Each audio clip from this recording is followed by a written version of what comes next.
Sometimes it's hard to believe that Star Wars is going ahead with The Acolyte, the project under Leslie Headland, and bringing that to Disney+. Sometimes it's even harder to believe that Disney Plus is supporting it. But what if we told you that it's not only coming out, but it's coming out this summer, sooner than expected, and that the decision likely has to do purely with money?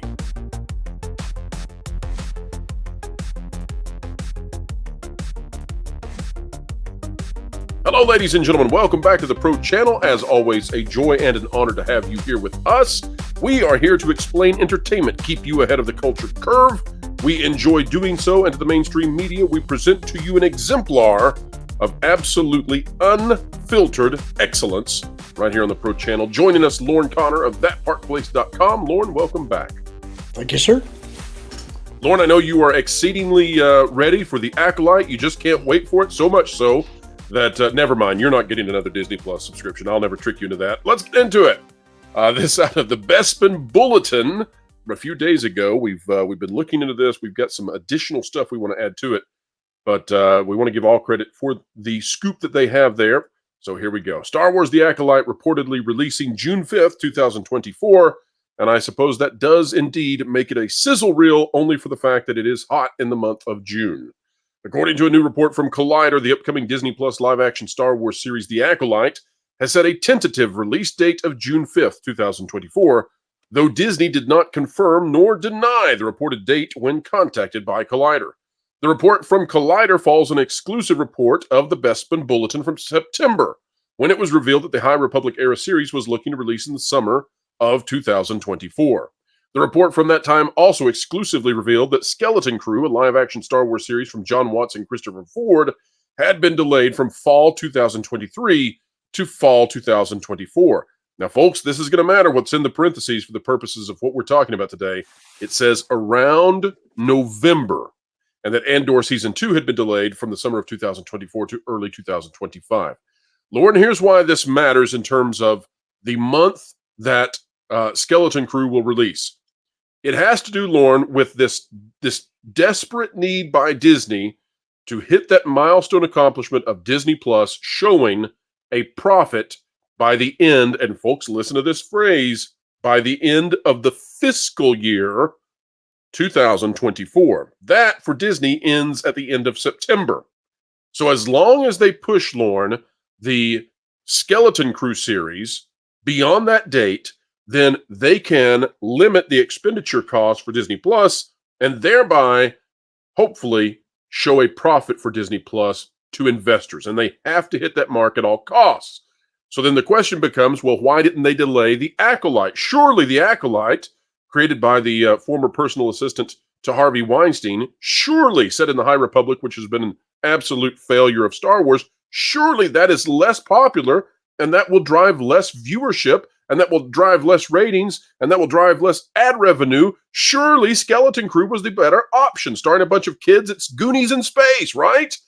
Well, Lauren, what we are hearing, although we cannot confirm this right now, what we are hearing is that despite a $49.2 million pre-production budget for The Acolyte, and despite a total reported budget of $136 million for Skeleton Crew, that still The Acolyte is somehow going to be less expensive. And therefore, the selection was made. Allegedly, folks, again, rumor and speculation territory, but allegedly The Acolyte was chosen to land in this fiscal year for release because of a smaller budget, and therefore it gives Disney a better chance of reaching a presented profitability for Disney Plus in this fiscal year. Lauren, I know before the video you were shocked to hear that The Acolyte might come under that number. Tell the folks out there why exactly this is shocking to you. Well, we have seen some leaked footage from The Acolyte that came from Celebration last year. It's fuzzy, so it's not in real high quality. But from what we have been able to see and heard about the production of The Acolyte, they're planning to do something similar to what they did with Andor. They're going to have fully constructed sets. it looks like they've spent a lot of money on props and materials for the show. They want Acolyte to be a very cinematic deal, and in that sense, I think the Acolyte will probably be successful. It looks to me like they're wanting it to look more like a movie and like you see the money on the screen. I don't think you'll get the same kind of constrained experience that you get when you're shooting on the volume. Um, I hadn't heard anything about the skeleton crew being shot in the same kind of way. And my sense of the thing was that it was going to be more of a minor show. Prior to Ahsoka coming out, it seemed to me that there was the possibility that they were going to try and flesh out a new area of Star Wars where they could play in the sandbox and try and see what works and what doesn't. My confidence in Skeleton Crew went way down after seeing what happened in Ahsoka. And again, I hadn't heard anything that indicated that they were going to be doing full sets and props and things like that. I expected something more akin to what you would get from either The Mandalorian or the Book of Boba Fett. So the budget that you quoted to me for Skeleton Crew came as quite a bit of a shock. Absolutely. And Lauren, does it give you any hope that Bryce Dallas Howard has come on board with Skeleton Crew and is going to be involved in it? Does that give you any hope that perhaps this is a bigger operation than we had previously thought? I don't know that I could form an opinion. They really haven't told us anything about Skeleton Crew. My initial assumption was that this was an area of space that we were going to be exploring that was going to be adjacent to what we saw Peridea in Ahsoka. I thought this was all going to be part of showing this new area in the Star Wars galaxy that would be unknown, that they could play in, and maybe show us something really epic. But I don't feel like we got that in Ahsoka. What we got in Ahsoka was a lot of words that were supposed to sound grandiose and something that just felt like, oh, it's another Star Wars planet, and it was not a very good show.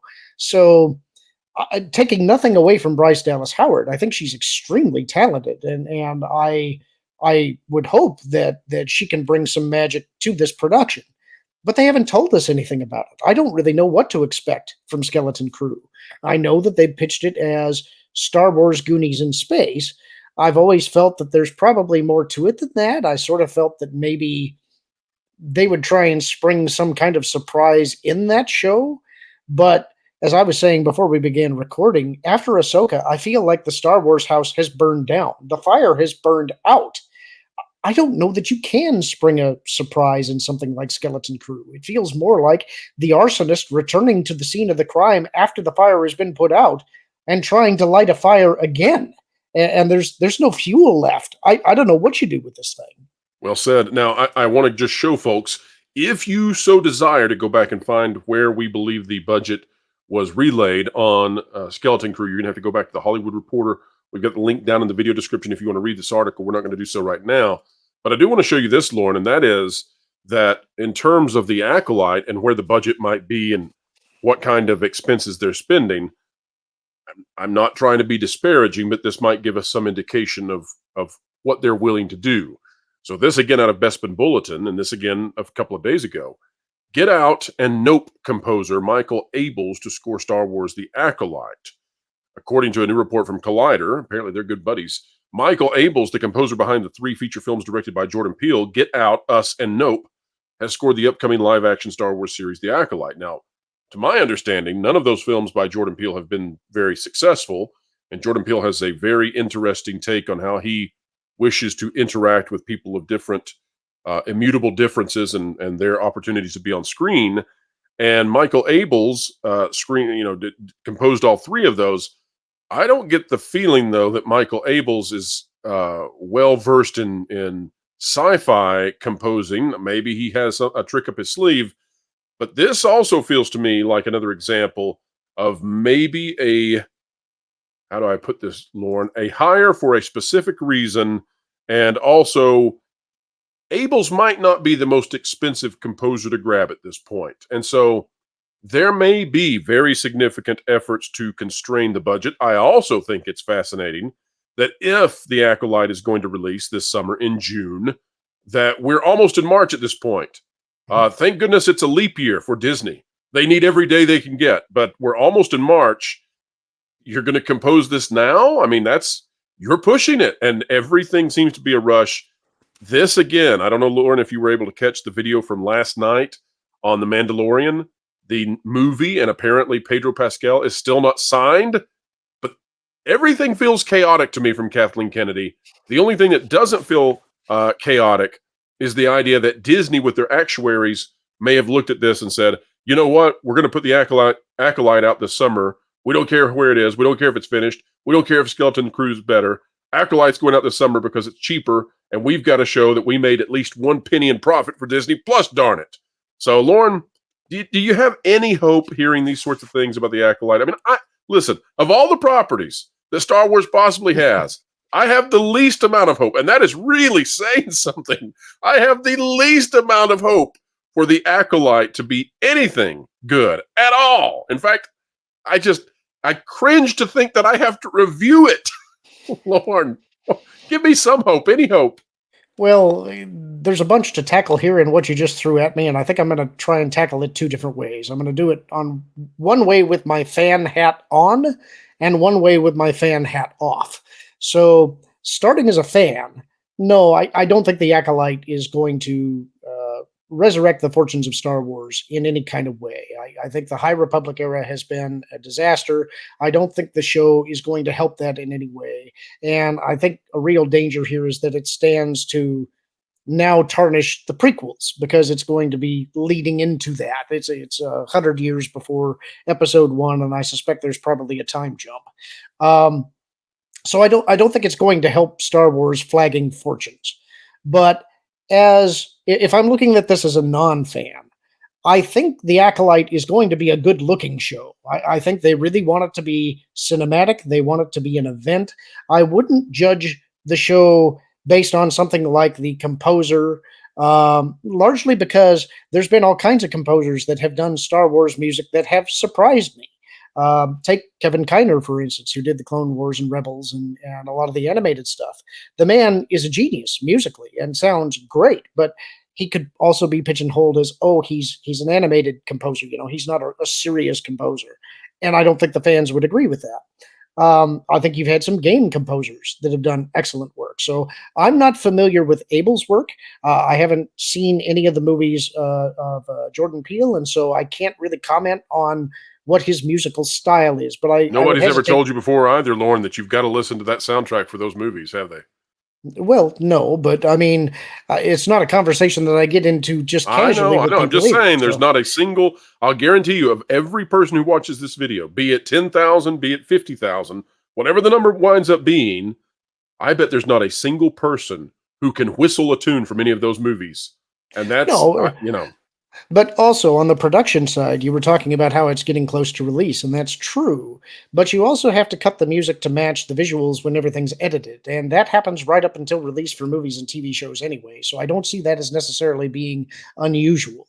I do think that they want the Acolyte to be an event. I think in a way, it seems to me that they want the whole High Republic series to be their version of what Shadows of the Empire was in the old EU. It's never going to have that kind of weight. It's never going to have that kind of acceptance. I think it's a failed experiment, but it is one that they want to have a prestige kind of crown on. And for some reason, years ago, they decided this is what that was going to be, and they're stuck with it now. Well, at this point, Lauren, I think the High Republic is fizzling out. I don't even think it can stay on bookshelves much longer. I don't hear that there's much in the way of new stuff coming. I kind of think this latest phase is about time for the entire thing to be phased out. Have you heard anything that gives us any belief that High Republic has legs beyond where we are? I think you're underestimating the costuming tie-in possibilities from the Acolyte with the Wookiee leotard. I think that thing is going to be a killer come Halloween. Do we get a cameo from the inappropriate rock, the boulder geode, Lauren? Is that going to make a cameo since it's so cheap to put a rock in there? I don't think they'll probably do. I mean, they might. I could be wrong, but I would not be the least bit surprised if we do get a Palpatine cameo.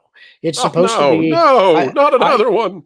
Well, I mean, you've seen what's going on elsewhere. We've had some back channel discussions about what they're doing with the current shows and how they're desperately trying to justify the events of Revenge of the Sith. They're going back to those lines in the movie, or I'm sorry, not Revenge of the Sith, the Rise of Skywalker. Sorry, Palpatine, Rise of yeah, Palpatine. I won't that allow that. I won't allow that original title be said here. Go ahead, they're Lauren. trying to justify the lines that Palpatine was brought back through dark science, cloning, secrets only the Sith knew. In the shows, that correlates to the Mandalorian is cloning, the Bad Batch is dark science, and Ahsoka is secrets only the Sith, witches knew. And so they do have a Palpatine problem. They have everything that needs to tie back to Palpatine. Where the High Republic is edging up to is the events just prior to the Phantom Menace, and I suspect they're going to touch on a little bit of Darth Plagueis, possibly, and Palpatine and how he insinuates himself into the Senate. And so that's why I think there's going to be a time jump in the Acolyte, because I think they have to show Palpatine, because that's the climax. Lauren, there's a common refrain when you come on here, and it's that you come up with ideas that sound interesting, and then they let us down every time in what they're able to execute inside these series. So I don't know. We'll see what happens when they play with our toys and play with them badly. Lauren, the audience is going to be very frustrated with me, though, if I don't ask you about one thing. It's off topic, but the audience sort of demands this, I think.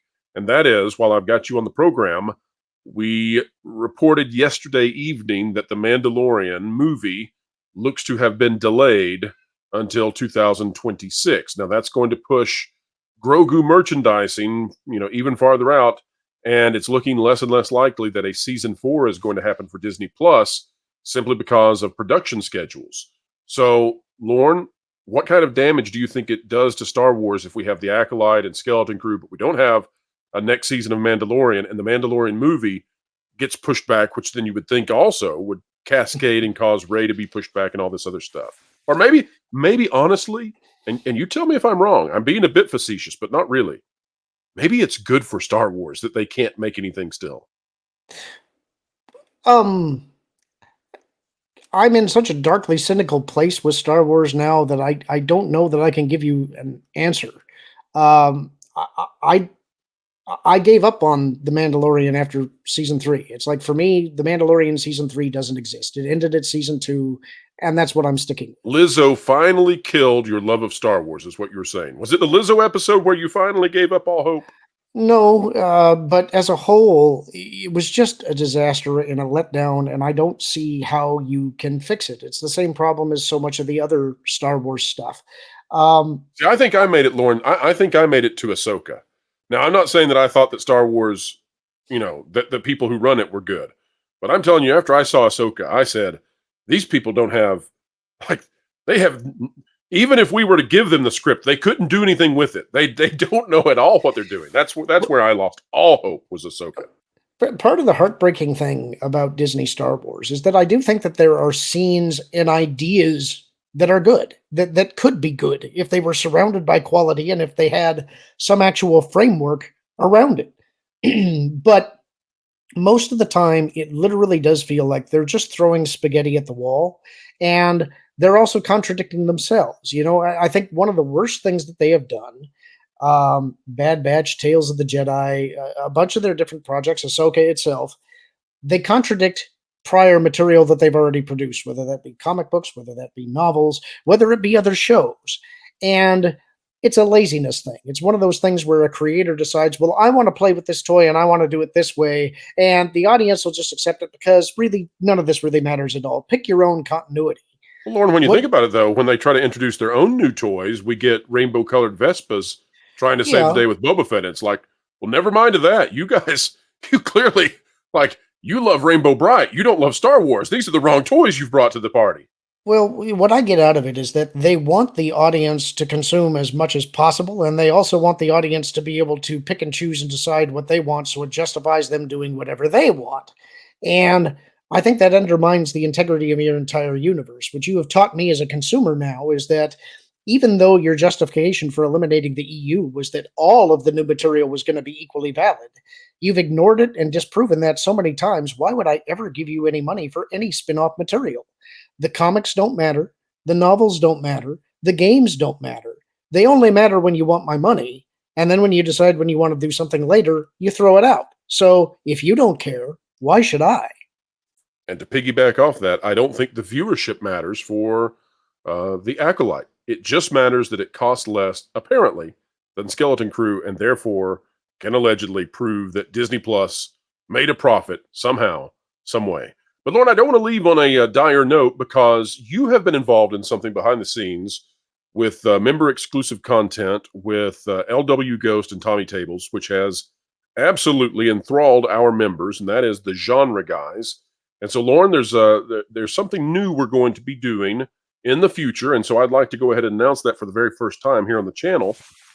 Folks, we are going to be releasing on a brand new channel. We'll have information coming out soon, but a brand new channel that's going to be part of That Park Place network of YouTube channels. We're going to have a place where, after a period of time of member exclusivity, we're going to start taking those Genre Guys videos and putting them out for the public to see, because we simply cannot hold them back any longer. They're too good to forever stay behind a member exclusivity. And so we're going to jazz them up and do post-production on them and all of that. But Lauren, I just want to thank you, because I find these amazing that you and Mr. Ghost and Tommy Tables take these older films that merit discussion, as opposed to some of the stuff we have to discuss in modernity, but you all dissect what makes them great.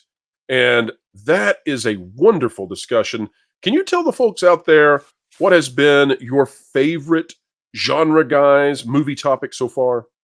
Well, I'm gonna. This is my pride talking. The one that we just put out last week, The Lady Killers, because this is a movie that I have had a theory about since it came out in 2004. I felt that this was a great movie, and I felt like it never really found an audience, and the audience that did find it, I felt like left disappointed. And whenever I talk to people about this movie, I always feel like the movie tells you it's one thing, but in the case of this movie, it's about something else entirely. I felt that there was an entire subtext to this movie that I thought was blatantly obvious, but nobody that I ever talked to about it saw it. And so I wanted to talk about this movie. I revealed my theory to LW Ghost, and he thought it was great, so we ran with it. And so I'm eager to see what the audience thinks after they see my analysis of this movie and see if they agree with me. And so that's the one that's nearest and dearest to my heart. Absolutely. And folks, if you are a member of the channel, the Lady Killers topic released yesterday. We have another Genre Guys movie coming out for members of the channel in the next few days. So stick around, stay tight with the member exclusive stuff. And just know that we're also going to start releasing Genre Guys to the public in the future, because it's just that popular. It's just that good. All right, folks, it's now time for you to judge whether or not this video was good. Did you learn something? Did you figure something out new about Star Wars and the way the minds at Disney work? Well, if so, click the like button, share, subscribe, click it, stick it to the algorithms, hit the notification bell. Drop a comment down below. Let us know your thoughts on whether or not you will be giving the Acolyte a chance.